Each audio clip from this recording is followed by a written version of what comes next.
Hello everyone, I am possible class में आप सभी का स्वागत है। तो ये जो वीडियो है बहुत ही इंटरेस्टिंग वीडियो होने वाली है आप सभी के लिए, क्योंकि इस वीडियो में हम पढ़ने वाले हैं एक साइकोलॉजिस्ट के बारे में जिनका नाम है वाइगॉत्स्की और उनकी थियरी का नाम है सोशियो कल्चरल डेवलपमेंट। इसमें से आपको एग्जाम में 5 मार्क्स का देखने को मिलता है। तो वाइगॉत्स का टॉपिक जो है वो सीटेड के लिए बहुत ज़्यादा इंपॉर्टेंट है। तो अंत तक वीडियो जरूर देख के जाइएगा, चैनल को सब्सक्राइब कर ले, लाइक कमेंट शेयर ज़रूर करें। ओके, चलिए स्टार्ट करते हैं कि जो वाइगॉत्स्की है इनकी आखिर जो थियरी है सोशियो कल्चरल डेवलपमेंट आखिर ये है क्या। ठीक है, जिसको हिंदी में क्या कहता है, सामाजिक सांस्कृतिक विकास। ओके, तो जो वाइगॉत्स्की है ना वो कंस्ट्रक्टिविस्ट पे ध्यान देते हैं। ओके, ये क्या कहते हैं कि जो बच्चे होते हैं वो रचनावादी होते हैं। कैसे होते हैं बच्चे? रचनावादी। वो अपने जो दिमाग की जो रचना है वो खुद ही कर लेते हैं। बच्चा अपने ज्ञान का निर्माता स्वयं खुद होता है, ऐसा वाइगॉत्स्की का कहना है। ओके, जो वाइगॉत्स्की है वो एक रशियन साइकोलॉजिस्ट है। ठीक है, सोशल कंस्ट्रक्टिविस्ट है, रचनावाद पे ज़्यादा फोकस करते हैं। और उन्होंने किस पे फोकस किया है? सोशल कल्चरल एस्पेक्ट्स पे फोकस किया है, मतलब समाज पे ज़्यादा फोकस किया है कि बच्चा जो है समाज से ज़्यादा कुछ सीखता है। ओके, तो ये इनकी जो थियरी है, वाइगॉत्स्की की जो थियरी है ना, तो इसमें जो फंडामेंटल रोल है ये क्या है कि सोशल इंटरेक्शन से बच्चे का क्या होता है, कॉग्निशन डेवलपमेंट होता है। मतलब कि बच्चे का जो संज्ञान का विकास जो होता है ना वो समाज के इंटरेक्शन से होता है। बच्चा जितना समाज से इंटरेक्शन करेगा उतना बच्चे का संज्ञान का विकास होगा। राइट, जैसे कि रीजनिंग, प्रॉब्लम सॉल्विंग, थिंकिंग, ये सब बच्चा किससे करेगा? जब वो समाज से इंटरेक्शन करेगा तब वो करेगा। ठीक है, ऐसा कौन बोल रहा है? वाइगॉत्स्की बोलते हैं। ओके, और ये वो किस पे बिलीव करते हैं? वो स्ट्रांगली बिलीव करते हैं कम्युनिटी पे। जो कम्युनिटी है ना वो सेंट्रल रोल प्ले करता है बच्चे के मेकिंग मीनिंग पे। मतलब किसी भी अर्थ का निर्माण करने के लिए कम्युनिटी ही इम्पोर्टेंट रोल प्ले करती है। ओके, मतलब देखिए 100 की सीधी एक बात इतना आपको याद रखना है कि जो वाइगॉत्स्की है ना उन्होंने समाज को बहुत महत्व दिया है। बच्चा जो है समाज से सीखेगा और खुद कंस्ट्रक्ट करेगा अपने नॉलेज को, खुद रचनावादी बनेगा बच्चा। ठीक है, चलिए आगे देखते हैं। Social learning tends to precede development. तो जो लर्निंग है ना, लर्निंग से ही क्या होगा? डेवलपमेंट होगा। राइट, अगर हम जीन पियाजे की बात करें तो जीन पियाजे क्या बोलते हैं कि जो विकास होता है वो स्टेजेस में होता है। एक स्टेज के बाद बच्चे का मतलब विकास होता है, उसके बाद बच्चा धीरे धीरे सीखना स्टार्ट करता है। बट जो वाइगॉत्स्की हैं वो ऐसा नहीं कहते हैं। वाइगॉत्स्की कहते हैं कि बच्चा जो है ना वो खुद जब पैदा होता है तभी सब कुछ ऑब्जर्व करने लग जाता है, थिंकिंग करने लग जाता है, बट वो उस टाइम पे बोलना नहीं सीखा रहता तो वो बोल नहीं पाता। ठीक है, तो बच्चा जो है ना वो सोशल लर्निंग से, सामाजिक अधिगम से क्या होता है? बच्चे का विकास होता है। समाज से जितना सीखेगा उतना उसका क्या होगा? विकास होगा। ओके, चलिए और देखते हैं। और देखिए जो कंस्ट्रक्टिविस्ट है ना, जो हमारा NCF 2005 है वो भी किस चीज़ पे फोकस करता है? कंस्ट्रक्टिविस्ट पे ही फोकस करता है, रचनावाद पे ही फोकस करता है कि बच्चा जो होना चाहिए वो रचनावादी होना चाहिए, खुद अपने ज्ञान का निर्माण वो स्वयं करे। ओके, चलिए आगे देखते हैं। 3 इम्पॉर्टेंट एस्पेक्ट्स। फर्स्ट है सोशल इंटरेक्शन, सेकंड है कल्चर, थर्ड है लैंग्वेज। सोशल इंटरेक्शन में क्या होता है कि बच्चा जो है खुद समाज से इंटरेक्शन कर कर के सीखेगा। कल्चर में क्या होगा कि बच्चा जो है अपने कल्चर से भी बहुत कुछ सीखेगा। और जो लैंग्वेज है उसमें लैंग्वेज जो है वो बहुत इम्पोर्टेंट रोल प्ले करती है वाइगॉत्स्की के थियरी में, क्योंकि लैंग्वेज के थ्रू ही बच्चा जो है ना वो इंटरेक्शन कर पाता है, अपने इतिहास को समझ पाता है, अपनी संस्कृति को समझ पाता है, समाज के लोगों से इंटरेक्शन कर पाता है। राइट, तो ये लैंग्वेज बहुत ही इंपॉर्टेंट रोल प्ले करता है वाइगॉत्स्की की थियरी में। तो 3 एस्पेक्ट्स जो इम्पोर्टेंट एस्पेक्ट्स हैं आपको याद रखना है। आगे के जो एस्पेक्ट से, ये भी इम्पॉर्टेंट है, टर्म्स है। फर्स्ट वन है जोन ऑफ प्रॉक्सिमल डेवलपमेंट। ये तीनों एग्जाम में आता ही है, स्पेशली जो स्कैफोल्डिंग है ना, वो तो आपको देखने को मिलेगा ही मिलेगा। तो आप सिर्फ इतना याद रखें कि स्कैफोल्डिंग का मतलब क्या होता है, हेल्प करना। ठीक है, हेल्प करना, जहाँ ज़रूरत होगी वहाँ हेल्प करना है। और ये जो हेल्प होगी वो टेम्पररी होगी। ठीक है, हेल्प कैसी रहेगी, ये टेम्पररी, परमानेंट नहीं रहेगी। जब बच्चा सीख जाएगा तो हम उसका हेल्प करना बंद कर देंगे। ओके, तो चलो देखते हैं जोन ऑफ प्रॉक्सिमल डेवलपमेंट है क्या। This is an important concept that relates to the difference between what a child can achieve independently and what a child can achieve with guidance and encouragement from a skill partner. देखिए, जैसे कि for example बच्चा ये ए है, ठीक है, ये बच्चा है। थोड़ा बड़ा बना देती हूँ इसको, हाँ बन गया। तो देखिए जो ए है ना, वो एक बच्चा है। तो बच्चे को समझ लीजिए कि साइकिल चलानी सीखनी है। ठीक है, तो ये बच्चे को एटलीस्ट इतना तो पता ही होगा कि जो साइकिल होते हैं उसके 2 पहिए होते हैं, हैंडल होता है, पैडल मारना होता है। बेसिक नॉलेज तो बच्चे के पास होता ही है, राइट। अब जहाँ बच्चे को नहीं आता है ना, वहाँ हमको बच्चे को हेल्प करना है। मतलब बच्चे को इस यहाँ पे पहुँचना है, इस लेवल पे पहुँचना है। यहाँ पहुँचेगा बच्चा, मतलब उसको साइकिल चलानी आ जाएगी। ठीक है, अब बच्चा जो है सिर्फ इस गोले तक ही पहुंच पाया है, यहाँ तक ही पहुंच पाया है। तो जो यहाँ का डिस्टेंस जो तय करेगा वो कौन करेगा, मोर नॉलेजेबल पर्सन। कौन करेगा, मोर नॉलेजेबल पर्सन।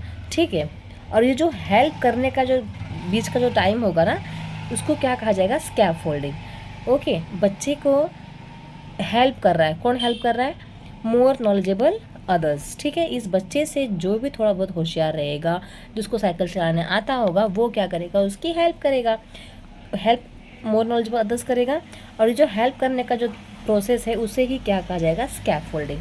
ठीक है, तो आई होप आपको समझ में आ गया होगा कि जोन ऑफ प्रॉक्सिमल डेवलपमेंट क्या होता है।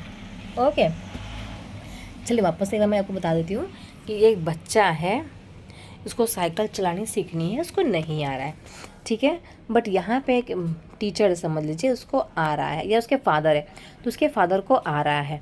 ओके, तो बच्चा जो है ऐसे जोन में है जहाँ बच्चे को बेसिक नॉलेज तो पता है, बट उसके आगे का जो लेवल है वो उतना उसको समझ में नहीं आ रहा है। तो यहाँ पे आप क्या करेंगे, यहाँ पे किसकी ज़रूरत पड़ेगी, हेल्प की ज़रूरत पड़ेगी, क्योंकि बच्चे को बैलेंस बनाने में दिक्कत हो रही है। तो ये जो हेल्प होगा वो कहलाएगा स्कैफोल्डिंग। ओके, क्या कहलाएगा, स्कैफोल्डिंग। ये जो पापा है वो कब तक हेल्प करेंगे, जब तक बच्चे को बैलेंस समझ में नहीं आएगा।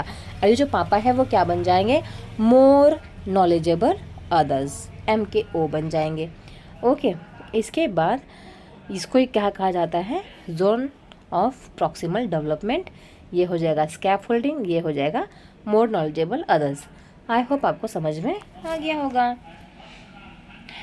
चलिए मोर नॉलेजेबल अदर्स में देखिए, एक बार देख लेते हैं इसका डेफिनेशन क्या है। It refers to someone who has a better understanding और higher ability level than the learner. देखिए, जैसे कि मैंने बताया कि जो सीखने वाला है उससे ज़्यादा एबिलिटी का होना चाहिए सामने वाला बंदा जो सिखा रहा है उसको। ठीक है, देखो फॉर एग्जाम्पल मुझे स्केटिंग करना नहीं आता है। ओके, तो स्केटिंग करना जो होता है ना, चक्का होता है, तो जो स्केटिंग है वो मुझे करना नहीं आता है। तो समझ लो मुझे जो फादर है वो मुझे सिखा रहे हैं करना, तो मेरे फादर क्या हो जाएंगे, मोर नॉलेजेबल अदर हो जाएंगे। ठीक है, अब जो सिखाने का प्रोसेस रहेगा वो क्या हो जाएगा हमारा, स्कैफोल्डिंग। ओके, तो ये हो गया मोर नॉलेजेबल अदर्स, ये हो गया स्कैफोल्डिंग। और जिस जोन में मैं हूँ वो हो जाएगा जोन ऑफ प्रॉक्सिमल डेवलपमेंट, कि मुझे एक लेवल के बाद डेवलपमेंट करने की ज़रूरत है, सिखाने की ज़रूरत है, राइट। आई होप आपको समझ में आ गया होगा। चलिए आगे देखते हैं वाइगोत्स्की एंड लैंग्वेज। मतलब वाइगोत्स्की के क्या थॉट्स हैं लैंग्वेज को लेकर। तो वाइगोत्स्की बिलीव करते हैं कि जो लैंग्वेज है ना वो डेवलप होता है फ्रॉम सोशल इंटरेक्शन से। बच्चा जितना ज़्यादा समाज से इंटरेक्शन करेगा, बातचीत करेगा, जितना समाज में रहेगा, उतना ही उसका लैंग्वेज जो है वो डेवलप होगा। ठीक है, and Vygotsky viewed language as an man greatest tool.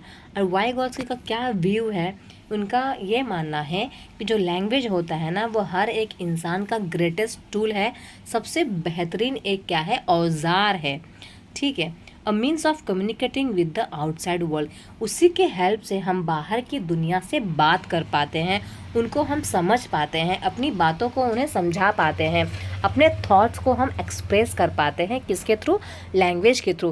तो इसलिए जो वाइगॉत्स्की है ना, उन्होंने लैंग्वेज को बहुत ज़्यादा महत्व दिया है। बट उन्होंने ये भी बोला है कि जो लैंग्वेज है वो कब आएगा, जब बच्चा समाज से इंटरेक्शन करेगा। ओके, और जो लैंग्वेज है वो क्या है, ग्रेटेस्ट टूल है, क्योंकि हम उसी के हेल्प से समाज को, हमारे संस्कृति को, हमारे कल्चर को, हमारे इतिहास को समझ पाते हैं, जान पाते हैं, बाहर की दुनिया से हम इंटरेक्शन कर पाते हैं। ओके, चलिए आगे देखते हैं वाइगॉत्स्की ऑन लैंग्वेज। लैंग्वेज पे वाइगॉत्स्की के क्या थॉट्स है। तो जो वाइगॉत्स्की है वो क्या बोलते हैं कि जो थॉट है एंड जो लैंग्वेज है ना, are initially separate system from the beginning of life. Starting के लाइफ में जो है ना, दोनों कैसे होते हैं, सेपरेट होते हैं। दोनों मतलब क्या होते हैं, सेपरेट तो होते हैं, बट ये ना दोनों आपस में ही समांतर रूप से इक्वली काम करते हैं। ठीक है, merging at around 3 years of age. दोनों कब इक्वल हो जाते हैं, 3 years ऑफ एज में बच्चा जो है ना सोचेगा फिर लैंग्वेज को बोलेगा। दोनों आपस में कैसे करते हैं, इंटरेक्शन करके बोलते हैं। जैसे कि हम लोग भी जब अभी भी हम लोग जो कुछ बोलते हैं तो पहले सोचते हैं फिर बोलते हैं, राइट। पहले हमारे दिमाग में थॉट आता है कि मुझे क्या बोलना चाहिए, उसके बाद हम बोलते हैं। तो वही वाइगॉत्स्की ने क्या कहा है कि जो लैंग्वेज है, जो थॉट्स है ना, वो समांतर चलता रहता है।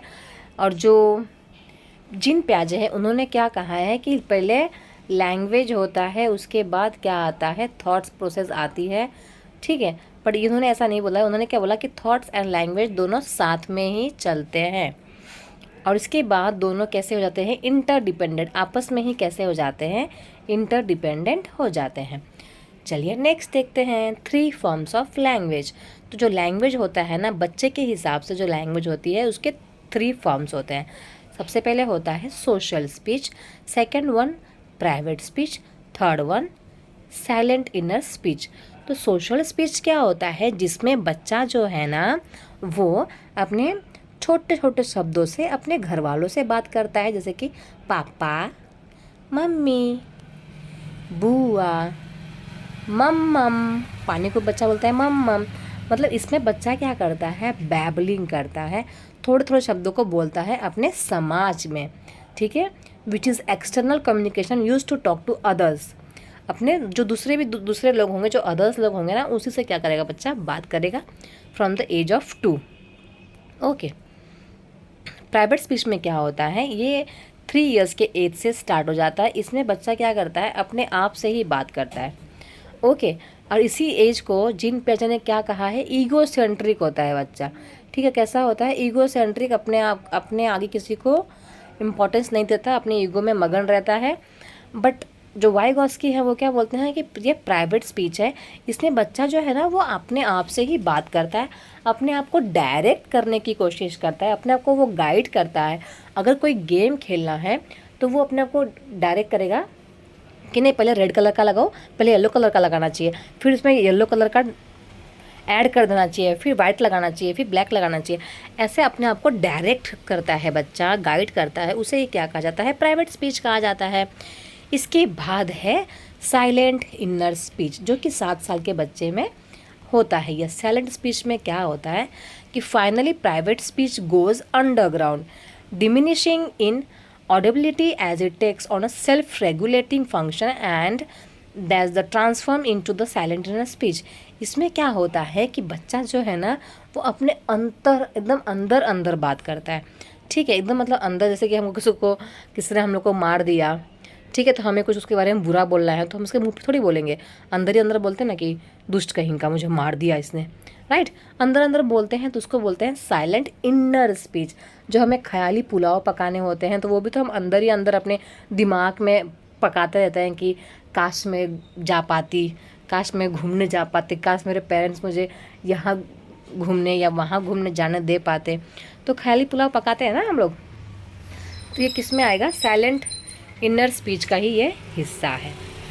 इसके बाद है क्रिटिकल इवैल्यूएशन, लास्ट टॉपिक है। तो देखिए, जो वाइगॉत्स्की के थॉट्स है ना, उसको बहुत सारे लोगों ने क्या किया, क्रिटिसाइज भी किया है। उन्होंने क्या किया कि बच्चा जो है सिर्फ समाज से ही नहीं सीखेगा, और भी बहुत सारे ऑप्शंस है जिससे बच्चा सीखेगा। ओके, और बहुत सारे इफ़ेक्टिव वेव्स है, बच्चा ऑब्जर्वेशन से भी सीख सकता है। उन्होंने बोला कि हाँ, ऐसा मान सकते हैं कि बच्चा ऑब्जर्वेशन से सीखेगा, प्रैक्टिस से सीखेगा, बट ये चीज़ हर एक स्किल में काम नहीं करती है, हर एक एरिया में काम नहीं करेगी। ऐसा क्या किया, बहुत सारे जो साइकोलॉजिस्ट थे उन्होंने क्रिटिसाइज़ किया वाइगॉत्स्की को। ठीक है, कि आप जो बोल रहे हो ना, बच्चा समाज से देख देख के सीखेगा, वो बात सही है, बट हर जगह पे ये फॉर्मूला लागू नहीं होता है, ऐसा सब लोगों ने क्रिटिसाइज़ किया। ठीक है, तो ये ख़त्म हो चुका आपका वाइगॉत्स्की। बहुत ही इजी टॉपिक था, बहुत ही इंटरेस्टिंग भी था। तो आपको कैसा लगा कमेंट सेक्शन में ज़रूर बताइएगा। चैनल को सब्सक्राइब कर लीजिए। आप लोग का बहुत बहुत धन्यवाद वीडियो देखने के लिए। Please subscribe my channel. Thank you so much everyone. मिलेंगे नेक्स्ट वीडियो में, तब तक के लिए बने रहे आई एम पॉसिबल क्लास में। Bye bye everyone, take care.